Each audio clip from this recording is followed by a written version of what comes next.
Hello and welcome back to Women's Football Talk, the YouTube channel that brings you all the latest news and stories from around the world of women's football. Now, before we get into today's stuff, make sure you hit that subscribe button and turn on the post notification bell to see if we can hit 200 followers before the end of the year. And today we've had the Uefa Champions League quarter-final draw made, and it has thrown up some very interesting ties. So the ties will be played in March, the 22nd and 23rd of March. Are the first legs, and then the second legs a week later, and then the semi-finals will take place at the end of April. So the games we have are Bayern Munich versus PSG, Juventus versus Lyon, Real Madrid versus Barcelona, and Arsenal versus Wolfsburg.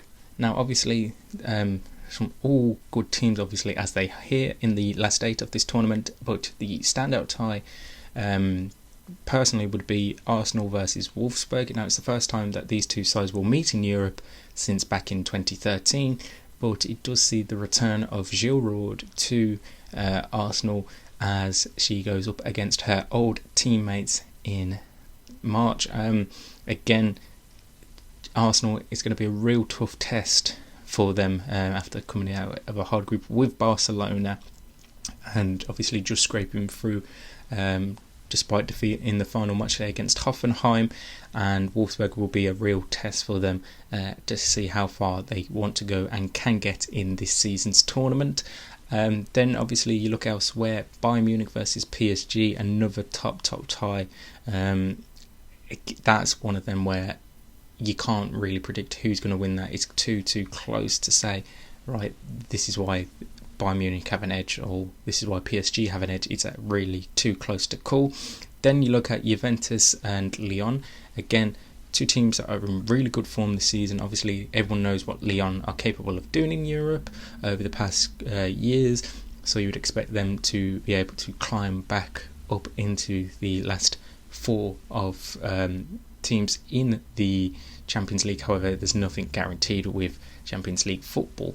And then finally, Real Madrid versus PSG. Obviously, Real Madrid versus Barcelona is obviously El Clasico in the terms of like the two biggest teams in Spain. But then you look at it in terms of league fixtures and how easy league has been for Barcelona in recent times with the addition of Real Madrid, and you'd expect an easy win for the current holders of this season's Champions League title. And then the semi-finals would see the winner of Bayern Munich and PSG take on the winner of Juventus versus Lyon, and then the winner of Arsenal versus Wolfsburg take on the winner of Barcelona versus Real Madrid, as I said, in April, late April, 22nd and 23rd of April, and then the replay the second leg the week after. So Barcelona could face off Arsenal again as they did in the group stages. Right, now to have a look at the weekend's results. So here in the WSL, there was only 3 games played this past weekend after 3 were postponed due to the coronavirus cases amongst the rise here in the United Kingdom. So the games we had saw Manchester United beat Aston Villa 5-0 with Ella Toone scoring a brace there for Mark Skinner's side. A much needed win for the Red Devils to end the year on a high and sit only 2 points off the top 3 and potential Champions League place for next season. Tottenham themselves beat Everton 1-0 to cement their third place finish for the end of 2021, with Jessica Naz scoring the only goal of the game there for Tottenham. And Leicester City got their first win in the WSL, beating Birmingham City 2-0 with Sophie Howard and Samantha Tierney scoring the 2 goals for Lydia Bedford's side. And obviously we don't know when the other games will take place, but obviously we're wishing all the players that have tested positive a quick and successful recovery from COVID. Right, elsewhere we will head over to Germany first.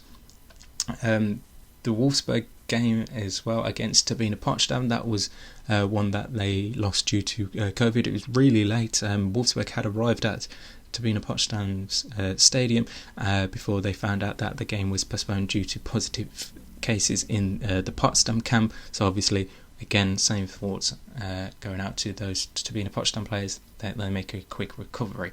Elsewhere in the Frauen Bundesliga this past weekend, Cologne beat SGS Essen 2-1. Hoffenheim ended the year high, beating Freiburg 3-1. Bayer Leverkusen beat Carl Zeiss Jena 2-0. Eintracht Frankfurt beat SC Sand by the same scoreline, and Bayern Munich also beat Werder Bremen by the same scoreline to end the year on the top of the table. Obviously, both Bayern Munich and Hoffenheim have played a game more than Wolfsburg. Over in the Netherlands on Friday, Zwolle beat Heerenveen 3-1, and then on Sunday, PSV beat Den Haag 2-1, Ajax beat Feyenoord 2-0, and FC Twente beat Excelsior Barendrecht 9-1, with Fenner Kalmer scoring a hat-trick there. So the end of the year in the Netherlands sees Ajax on top by FC Twente over a point, who have a point over PSV in third place. So it's all very close there at the top of the Frauen Eredivisie. And finally, over in Spain, the 4 games, the majority of the games took place on Saturday. So Real Sociedad beat Eibar 3-2. Atletico Madrid put 6 past Real Betis. Barcelona continued their incredible year, beating Rayo Vallecano 4-0.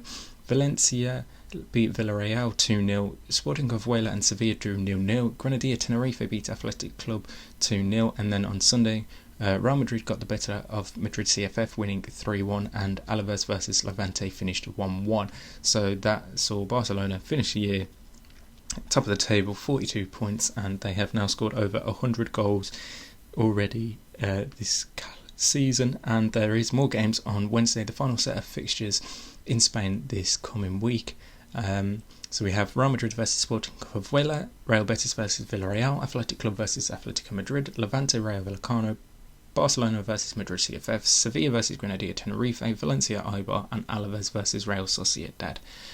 So that's the final set of fixtures to look forward to this year. And the final bit of news so far that we've had this past week is coming from the NWSL, and that is the Washington Spirit, who are the current NWSL champions, are naming Chris Roord as their permanent head coach.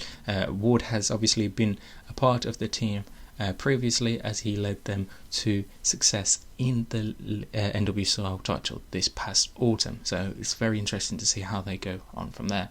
Right, that's all we've got time for this week. Make sure you like, comment and subscribe, and keep up to date with all the latest news and stories over on our Twitter page as well. So until next time, we'll see you soon.